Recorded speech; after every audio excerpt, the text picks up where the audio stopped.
चुनाव के वक्त में अपने क्षेत्र में दिन रात मेहनत करने वाली लालू यादव की दोनों बेटी मीसा भारती और रोहिणी आचार्य इस वक्त गायब है।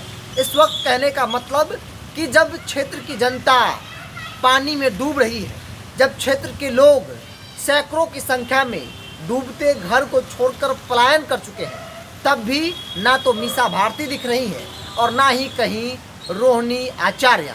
नमस्कार, इंडिया टॉप देख रहे हैं, मैं हूँ आपके साथ बिरजू सिंह।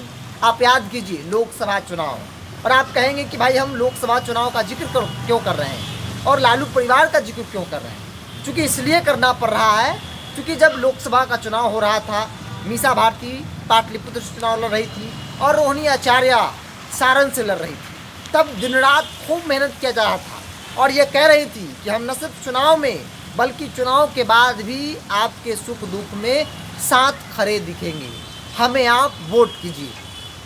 सारण में जीतते जीतते रोहिणी आचार्य चुनाव हार गई, कुछ वोटों से चुनाव हार गई। पाटलिपुत्र में मीसा भारती जो है वो चुनाव जीत जाती है, लेकिन जनता का क्या हुआ, जनता का भला कितना हुआ, इस बात को देखना है तो उन बाढ़ प्रभावित क्षेत्रों को देखिए, जहाँ सैकड़ों की संख्या में लोग पलायन कर गए, अपने घर को छोड़कर लोग शहर में आ गए। बात पाटलिपुत्र की कर ली जाए तो जो दानापुर दियारा का इलाका है, जो पटना से सटे जो दियारा का इलाका है, वहाँ सैकड़ों की संख्या में जो लोग हैं वो पलायन कर गए हैं। उनको देखने वाला कोई नहीं है। खासतौर पे पाटलिपुत्र के जो सांसद हैं मीसा भारती, वो दूर दूर तक कहीं नज़र नहीं आती है। आप टॉर्च बार कर भी खोजेंगे तो मीसा भारती आपको इस आपदा में, ये प्राकृतिक आपदा है, ये भीषण आपदा है, लोगों के पास खाने के लिए कुछ नहीं है, तब भी मीसा भारती लोगों के साथ खड़ी नहीं है।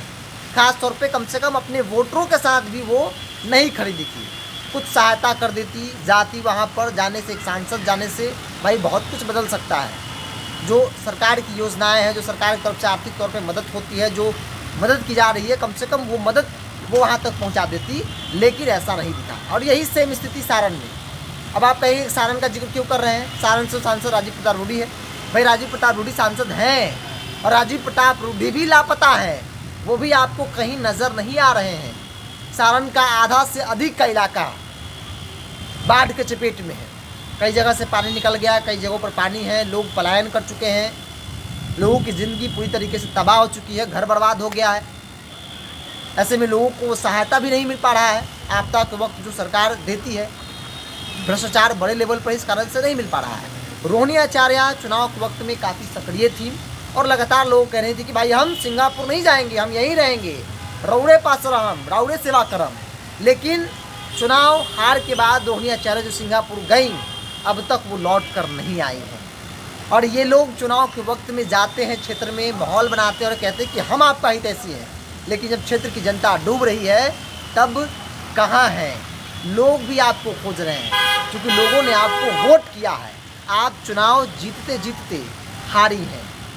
राजीव प्रताप रूडी एक सांसद है, पहले भी रहे, आज भी है, वो भी नज़र नहीं आ रहे हैं, दूर दूर तक राजीव प्रताप रूडी नज़र नहीं आ रहे हैं। उनको लेकर कहा था कि भाई वो बड़े नेता हैं, वो लोगों से हाथ भी मिलाते हैं, गरीबों से तो बिस्लरी के वो पानी से जो है हाथ धोते हैं, ऐसा उन पर आरोप लगा है कई बार। इसका कोई ठोस प्रमाण नहीं है मेरे पास, लेकिन इस तरह की चर्चाएँ हुई हैं, आरोप लगे हैं। सारण की जनता राजीव प्रताप रूडी को भी खोज रही है, सारण की जनता रोहिणी आचार्य को भी खोज रही है, पाटलिपुत्र की जनता मीसा भारती को भी खोज रही है। क्योंकि रामकृपाल यादव जो पूर्व सांसद अब हो गए हैं, वो तो नजर आ रहे हैं, जिन पर आरोप लगता है कि सिर्फ पूरी खाते हैं। तो न सिर्फ पूरी खाते हैं, बल्कि जनता जब डूब रही थी, पाटलिपुत्र की जनता, दानापुर, पानापुर, मानस की जनता जब डूब रही थी, तब एक नेता होने की हैसियत, एक पूर्व सांसद होने के नाते रामकृपाल यादव उन लोगों के साथ खड़े दिखे। उनको जो मदद मिलनी चाहिए थी या फिर जो व्यक्तिगत तौर पर मदद की जानी चाहिए थी, रामकृपाल यादव ने किया। लेकिन एक सांसद मीसा भारती दूर दूर तक नज़र नहीं आए।